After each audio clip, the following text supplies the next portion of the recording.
Você já teve a sensação de estar vivendo algo que não começou em você? Como se certas dores, certos medos, certas escolhas tivessem chegado antes da sua própria história? Às vezes, a mulher olha para a própria vida e percebe que está repetindo um tipo de relação, um tipo de silêncio, talvez um tipo de escassez ou sobrecarga. E quando ela olha para trás, ela percebe que isso já estava na mãe, já estava na avó ou em mulheres que vieram antes.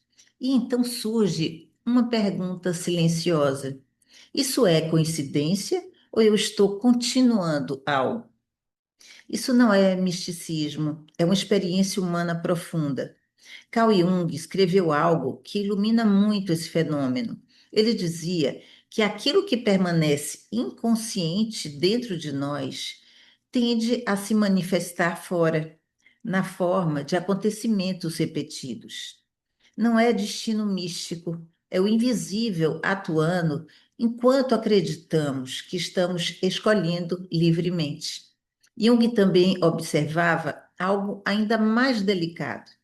Muitas vezes carregamos expectativas, medos ou desejos que não puderam ser vividos pelos nossos pais, por exemplo.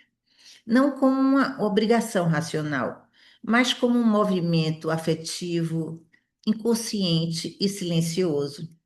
No campo das relações familiares, Ivan Bozormininati aprofundou isso ao desenvolver o conceito de lealdades invisíveis. Lealdades que não são combinadas, não são conscientes, mas elas influenciam escolhas, culpas e destinos dentro das famílias. Bert Hellinger, o criador das constelações familiares, por outro caminho, observou também fenômenos semelhantes.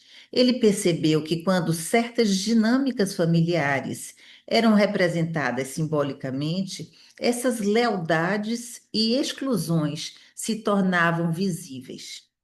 E quando algumas ordens relacionais eram respeitadas, vamos dizer assim, reconhecer, por exemplo, reconhecer quem veio antes, incluir quem foi excluído, respeitar lugares, equilibrar trocas, algo naquele sistema se reorganizava. Não como mágica, mas como ampliação de consciência. Quando trazemos esse olhar para o corpo, Gabor Maté amplia ainda mais essa compreensão. Ele mostra que muitos comportamentos repetitivos não são falhas de caráter, são adaptações do organismo para preservar vínculo, amor e segurança. O corpo aprende cedo e continua reagindo, mesmo quando o cenário muda. A ciência contemporânea acrescenta outra camada importante, a epigenética. Ela não afirma que herdamos emoções prontas, mas mostra que experiências intensas de estresse vividas numa geração podem estar associadas a alterações biológicas mensuráveis na forma como as gerações seguintes respondem, por exemplo, ao estresse. História emocional e biologia não estão totalmente separadas, óbvio. Tudo isso aponta para uma mesma direção. Nós não começamos do zero. Nós chegamos dentro de uma história que já estava em movimento. Mas perceba com cuidado. Compreender isso não é para culpar pai ou mãe ou ancestrais. Não é para dramatizar o passado. Não é para criar mais peso.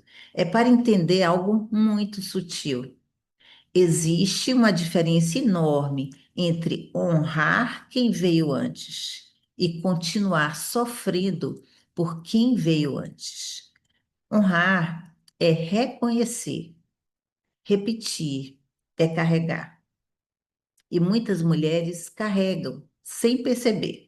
Carregam culpas que não nasceram nelas, medos que não começaram nelas, responsabilidades que não eram originalmente suas. e às vezes até sonhos e desejos que não eram delas. Quando isso começa a ser visto com gentileza, sem acusação, sem rebeldia infantil, sem culpa, algo começa a se mover por dentro. Mas aqui existe um ponto que quase ninguém explica. Perceber de onde vem não é o mesmo que sair dessas dinâmicas. Entender a origem não reorganiza automaticamente a posição que você ocupa. Muitas mulheres chegam a essa compreensão e ainda assim elas continuam repetindo. E é sobre isso que vou falar no nosso próximo vídeo. Existe uma peça que falta nessa engrenagem. Existe algo que mantém o padrão ativo mesmo depois da consciência. E quando você entende essa peça, a forma como você olha para a sua história muda definitivamente. Fique muito atenta ao grupo, porque o terceiro vídeo não é apenas continuação, é a virada. Porque não basta saber que algo começou antes de você. A pergunta verdadeira é: quem você se tornou dentro dessa história? E isso muda tudo. Nos vemos na próxima sessão preparatória. Até amanhã.